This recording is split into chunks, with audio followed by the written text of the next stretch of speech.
Tottenham Hotspur's son Heung-min has been one of the best players in the English Premier League since his debut in 2015. But just how well have other Asians performed in the English top flight in the past years, and how would you rate them? Good, average, or simply brilliant? Here is what happened to every Asian in the English Premier League. Park Ji-sung is widely regarded as one of the best Asian footballers of all time. In his 7 years with Manchester United, Park won 4 Premier League titles, 3 Football League Cups, the UEFA Champions League, and a host of other trophies. Having made over 200 appearances for the Red Devils, Park scored 28 goals, assisted a further 30 for his teammates, and made himself a fan favorite thanks to his incredible work rate and unselfish work ethic. There's a reason we call him 3 lungs, because you just couldn't hustle more than Park. By far the most successful Asian player, it's no surprise the South Korean tops our list. Since his retirement in 2014, Park has held several roles in the game: an ambassador, a commentator, an advisor, and more recently a technical director for a South Korean football club. But this next player was no slouch either. Hidetoshi Nakata remains one of the highest scoring Asians in the Serie A with 24 goals. Although Japan's forgotten hero, Nakata retired from football at just 29 years of age in 2006. He left a lasting impression on us by being the very first Asian player to be nominated for the Ballon d'Or. It's no surprise that Pele named him in his FIFA 100. Nakata played for 4 different sides in the Italian league, lifting the Scudetto with AS Roma in 2001 and the Coppa Italia with Parma the following year. In his heyday, Nakata had the technical ability and work ethic to turn a game on its head as a midfielder.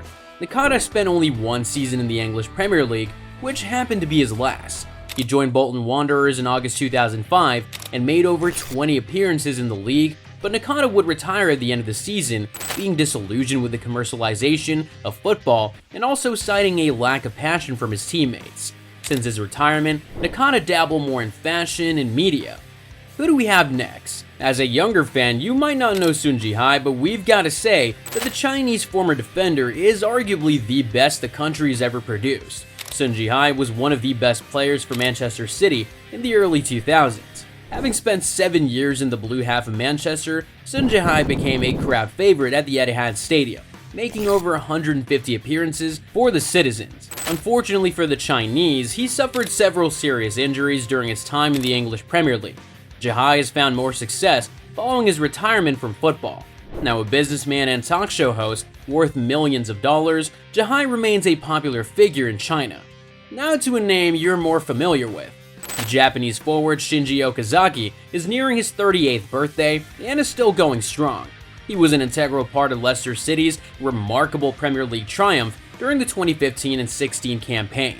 That year, Okazaki received the Asian Player of the Year award for his performances, scoring 5 goals but also contributing to many more goals. Okazaki's hard work and high intensity are always there to help the team, even when he isn't firing on all cylinders in front of the goal. Next on our list is another household name. Shinji Kagawa arrived at Old Trafford from Borussia Dortmund following 2 eye-catching campaigns in Germany, where he scored at least a dozen goals in each season. The Japanese midfielder moved to Manchester United for 16 million euros, but would later return to Borussia Dortmund for half the price 2 seasons later, failing to impress. Kagawa never really got going at Old Trafford, and he mostly appeared as a substitute for the Red Devils. However, he won the league title in his first season at United in 2012 and 13, making him the first Japanese player to do so since the league's inception in 1992. But let's switch gears for a moment and talk about someone else who was absolutely brilliant. Ali El-Habsi spent more than a decade plying his trade in the English Premier League, being the second-choice goalkeeper at Bolton. El-Habsi didn't get to play in the Premier League until his 3rd season, where he played 10 times for another couple of seasons as Jussi Jääskeläinen's understudy. The big break would finally come in 2010 when the Omani goalkeeper joined Wigan to become the #1 shot stopper at the club. El-Habsi won the FA Cup after Wigan beat Manchester City in the 2013 final. No doubt, El-Habsi remains the most famous footballer from Oman. This Japanese had loan spells at Arsenal and Fulham before signing for West Brom in 2004. Being a regular for the Baggies, Inamoto was called up to the Japan squad for the 2006 FIFA World Cup, the first Albion player to play in the tournament for 20 years. After West Brom got relegated at the end of the 2005 and 2006 season, Inamoto joined Galatasaray in the Turkish Super League before spending some time in the German Bundesliga and the French League.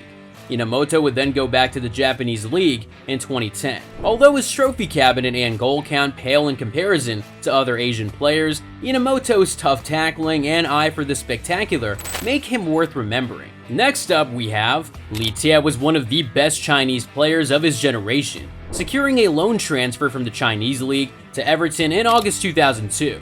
His first season in Merseyside was hugely successful, as then-manager David Moyes played the defensive midfielder in 29 league games, helping the club to a 7th place finish that season. However, after a series of injuries and a leg fracture in February 2004, Li Tie's career was never the same again. Following his retirement, Li would become China's coach for 2 years between 2020 and 2021. After being under investigation since November 2022, Li was sentenced to life imprisonment after admitting to accepting and offering bribes as manager of the Chinese national team. He was also involved in match fixing. Such a shame. But let's move on to some more exciting players. Ashkan Dajaga was one of the best Asian players in the Premier League between 2012 and 2014 while he was at Fulham, and although he didn't perform too badly with his skillful left foot and impressive vision, we best remember him for his time at Wolfsburg, where he was a permanent presence in the midfield in a team that won the Bundesliga in the 2008-09 season. All 6 of Dajaga's goals for Fulham came in his second season, and his performances saw him become the club's player of the season in the 2013-14 season, which was a significant achievement for Iranian football fans. Now 37, Dajaga continues to ply his trade in the Iranian Pro League. But we have another impressive Iranian on our list. 30-year-old Ali Reza Jahanbakhsh currently plays as a right winger and attacking midfielder for Eredivisie club Feyenoord and the Iran national team. Back in the 2017 and 18 Eredivisie season, Jahanbakhsh scored 21 league goals for AZ, making him the first Asian player to become the top scorer in a major European league. Following his exploits, Jahanbakhsh signed for Brighton and Hove Albion, but despite making 50 league appearances across 3 seasons, he scored only 2 goals and was mostly underwhelming in his returns for the club. Ki Sung-young represented 3 clubs during his 8 years in the Premier League. Although never able to replicate his success for Celtic, Ki was a huge asset in Swansea City's midfield, helping them win the League Cup in 2013. On top of that, the team finished 8th in the 2014 and 15 Premier League season, and Ki ended the season as Swansea City's Player of the Season. He would then make an additional 48 Premier League appearances for Sunderland and Newcastle, a versatile midfielder capable of the spectacular. He always outdid himself on the pitch, with 110 caps for the South Korean team. He is undoubtedly one of the biggest players from South Korea. But we ain't done just yet. Although his name doesn't sound Asian, Neil Etheridge has his roots there. Born in London, his father is English and his mother is from the Philippines. The goalkeeper only spent 1 season in the Premier League and ended up in relegation with Cardiff City. But Etheridge remained one of the standout players for the club, managing to keep 10 clean sheets, but in the end, it wasn't enough.